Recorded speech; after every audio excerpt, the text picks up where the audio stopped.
Hello gamers and welcome back. I'm Rob, of course, or Warshak if you want to call me by my in-game name, and I was fortunate enough to get invited and to play in the Destiny 2 Alpha and Beta. So with that, I put together this video going over what I think are the most important general PvP tips. This will overall make you a better player versus that other guy who didn't watch this video. Tip number 1. I found that meleeing another player continuously while close range is actually much more effective than trying to shoot them.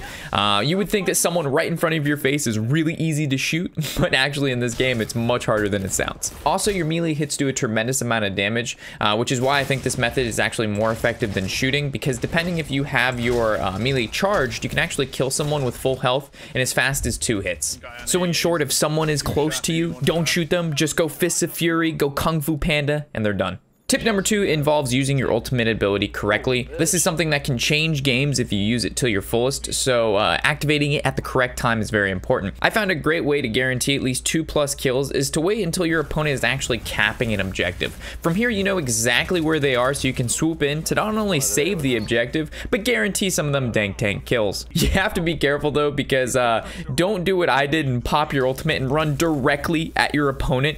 Be a better player than I did and go around or take a more tactical approach so you don't just die like my pleb ass here. Moving to tip number 3, Destiny 2 actually has 2 abilities available for each Guardian instead of just 1. So a lot of the newer players to Destiny 2 don't actually realize that they have this secondary ability that they can use. For example, Hunters have this sort of sidestep ability that allows them to automatically reload their weapons and sometimes evade an attack. Titans have a protective wall that they can put up to stop enemies from pushing a point. So like I mentioned, a lot of new players don't actually realize they have these second abilities, so just make sure you look into which one you have equipped and just how to use it appropriately.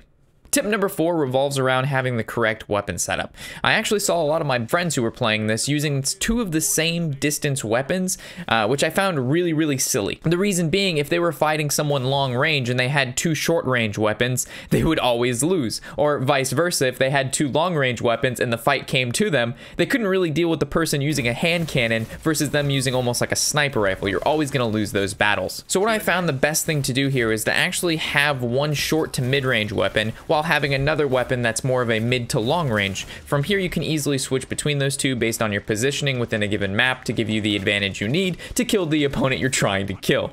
Tip number 5, the last but still very important tip, is paying close attention to your radar. This is actually one of the most important map awareness tools you have at your disposal, alongside of course calling out positions with your teammates. The Destiny 2 map works very similar to how the Destiny 1 map worked in regards that it picks up everything going on around you, even if your opponent isn't even moving. In this situation, my camping ass actually got destroyed by someone who was keeping a close tab on his map, knowing where I was hiding even though I wasn't moving. In a nutshell, you should make a habit of glancing and checking your map every 2 to 3 seconds. This allows you to keep tabs again on everything that's happening around you, so no surprises come. That's gonna wrap up my 5 tips that I put together for Destiny PvP. If I've managed to leave anything out or you'd like to elaborate on what I said for those players looking for some additional information, the comment section is where you can leave those comments, or again, look for further information.